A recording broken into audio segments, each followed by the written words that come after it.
നരേന്ദ്രമോദി സർക്കാരിൻ്റെ മൂന്നാം ടേമാണ്.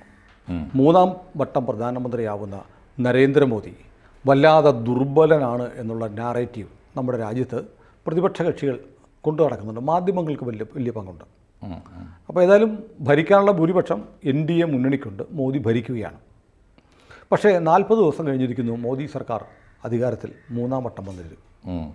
അപ്പോൾ ഇതിനിടയ്ക്ക് മോദി 2 പ്രസിദ്ധമായ ലോകശ്രദ്ധ ആകർഷിച്ച ഒരു വിദേശയാത്ര നടത്തി. റഷ്യയിൽ പോയി, പിന്നെ ഇറ്റലിയിലെ സന്ദർശനം കഴിഞ്ഞു, ഓസ്ട്രിയയിൽ പോയി തിരിച്ചു വന്നു. ഇപ്പോൾ അതാണ് രാജ്യാന്തര തലത്തിലുള്ള മോദിയുടെ ഒരു പെർഫോമൻസ്.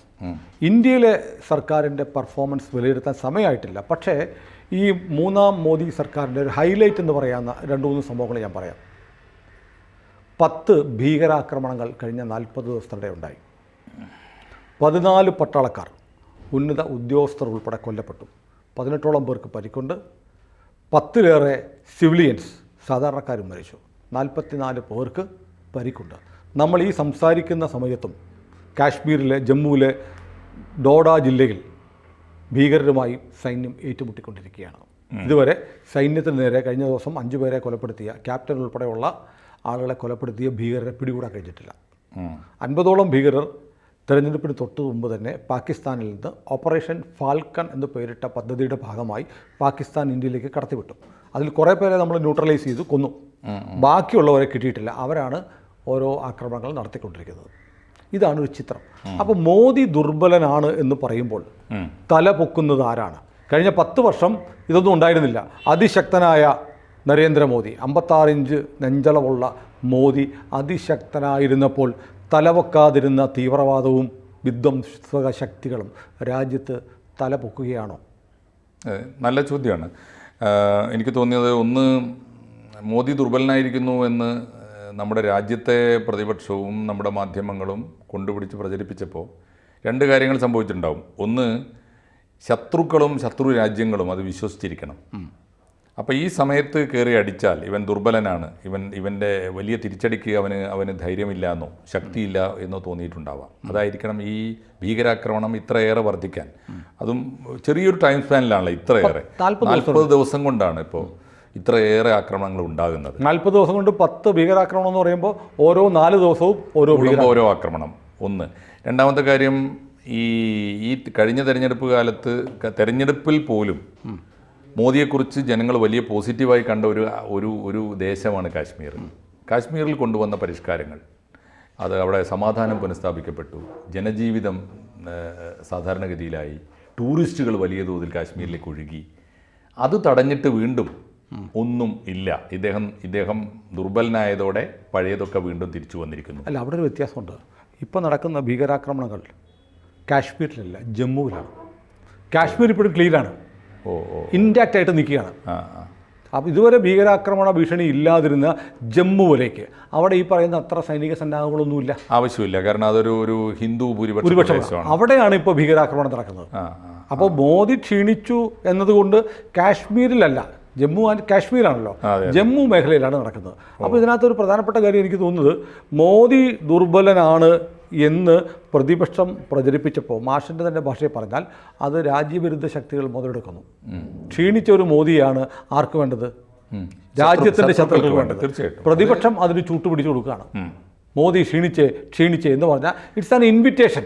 നിങ്ങൾ വരൂ, നിങ്ങൾ ഈ രാജ്യത്തെ ആക്രമിക്കൂ എന്ന് പറയാൻ പരോക്ഷമായി രാജ്യത്തിൻ്റെ ശത്രുക്കളെ ക്ഷണിക്കുകയാണ്. അല്ലെങ്കിൽ എൻ്റെ രാജ്യത്തെ ആക്രമിക്കാൻ ഒരു വിദേശ ശക്തിയെയും അനുവദിക്കത്തില്ല, ഞങ്ങൾ ഒറ്റക്കെട്ടാണ് എന്ന് പറയാൻ നമ്മുടെ പ്രതിപക്ഷം തയ്യാറാവുന്നില്ല. പ്രതിപക്ഷം പറയുന്നത് പട്ടാളക്കാർ, ഇപ്പോൾ രാഹുൽ ഗാന്ധിയുടെ സ്റ്റേറ്റ്മെൻറ്റ് തോന്നി, പട്ടാളക്കാർ മരിക്കുന്നു, മോദിയുടെ വീഴ്ചയാണ്.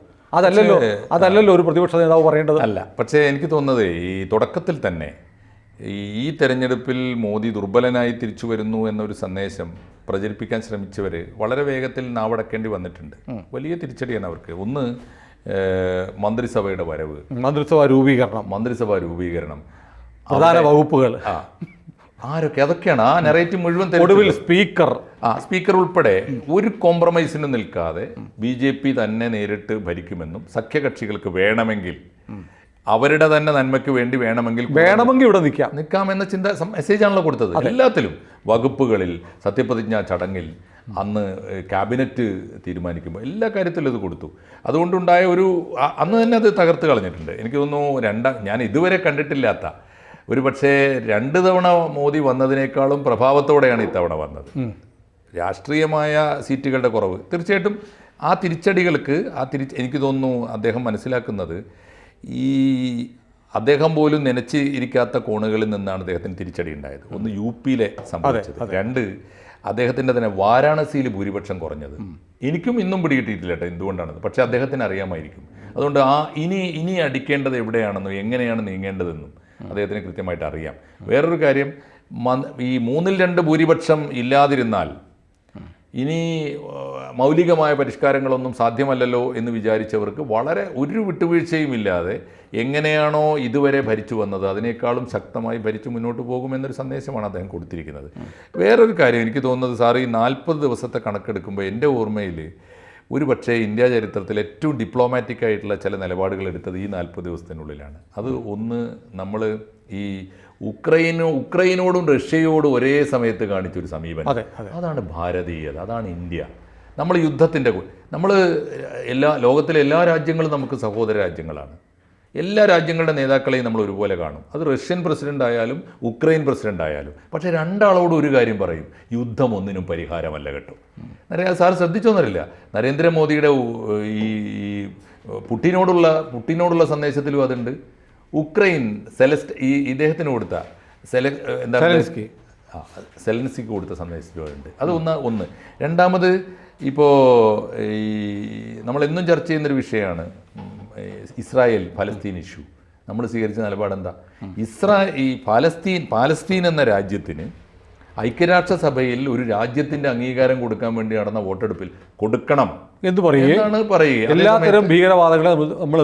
ഭീകരവാദത്തെ ചെറുക്കും, ഭീകരവാദത്തിനെതിരായി പ്രത്യേകിച്ച് അവിടെ നടന്നുകൊണ്ടിരിക്കുന്ന ഹമാസ് തീവ്രവാദികൾ ഉൾപ്പെടെയുള്ള ഭീകരവാദികളെ ചെറുക്കാൻ ഇന്ത്യ ആഗോള കരാർ പ്രകാരമുള്ള ആയുധങ്ങൾ നിർബാധം ഇസ്രായേലിന് കൊടുക്കുന്നു. എനിക്ക് തോന്നുന്നു ഇന്ത്യ എന്ന് പറയുന്ന ഒരു രാജ്യത്തിൻ്റെ അന്തസ്സ് അത് തന്നെയാണ്.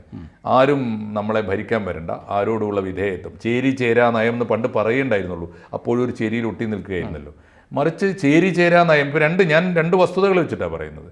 ഒന്ന്, ഈ യുക്രൈൻ യുദ്ധത്തോട് കാണിച്ച സമീപനം, യുദ്ധത്തെ അപലപിച്ചുകൊണ്ട് തന്നെ പുട്ടിനെയും സെലൻസിയെയും ചേർത്ത് പിടിച്ചു.